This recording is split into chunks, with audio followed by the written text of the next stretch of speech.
আহলে হাদিস আর প্রচলিত আহলে হাদিস এর মধ্যে পার্থক্য কি? প্রকৃত আহলুল হাদিস তারাই যারা নিজেদের নফসের উপরে, নিজেদের খাহেশাতের উপরে, নিজেদের সবকিছুর উপরে একমাত্র কোরআন এবং সুন্নাহকে প্রাধান্য দেয়, তারাই হচ্ছে প্রকৃত আহলে হাদিস।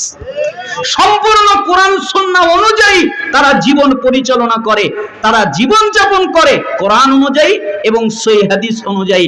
পৃথিবীতে যারা যেখানে কোরআন এবং সহিহ হাদিস মেনে চলে তারাই হচ্ছে আহলে হাদিস। বুঝতে পেরেছেন? কিন্তু আহলে হাদিস ও কোরআনও মানে না, হাদিসও মানে না, নামাজও পড়ে না, কোনো ইবাদতই করে না, ও আহলে হাদিস, ও খবিশ, ও মরলে ওর উপরে শাস্তি শুরু হবে। কথা বুঝতে পারেন নাই?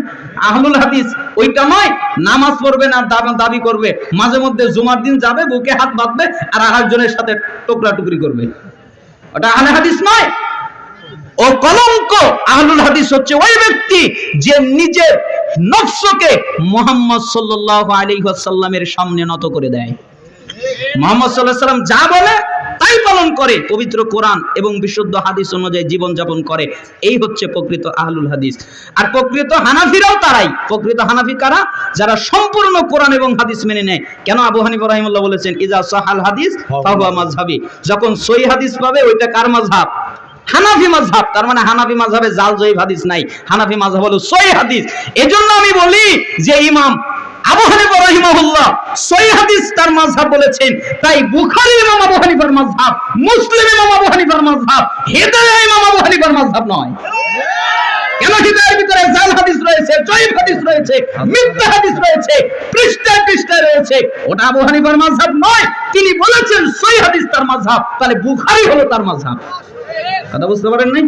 আর উনি আরো বলেছেন ইজা কুলতু কাওলা ইখালিফু কিতাবাল্লাহ খাবরা রাসূল সাল্লাল্লাহু আলাইহি সাল্লাম ফাতরুকু কাওলি, আমি যদি কোনো কথা বলি, আবু হানিফা যদি কোনো কথা বলি, ওই কথা যদি আল্লাহর বিরুদ্ধে যায় অথবা রাসূলের বিরুদ্ধে যায়, তাহলে তোমরা আমার কথা ফেলে দাও, আল্লাহর কথাকেই মানো, রাসূলের কথাকেই মানো।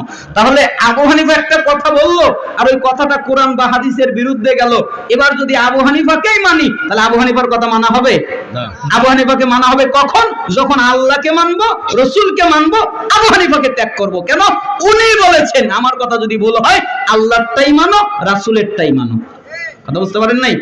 ঠিক প্রকৃত হানাফিও তারা যারা কোরআন এবং সহিহ হাদিস অনুযায়ী নিজেরা পরিচালিত হয়। আমি অনেক কথা আপনাদের সামনে বললাম, ভুলভ্রান্তি হয়ে গেলে ক্ষমা সুন্দর দৃষ্টিতে দেখবেন।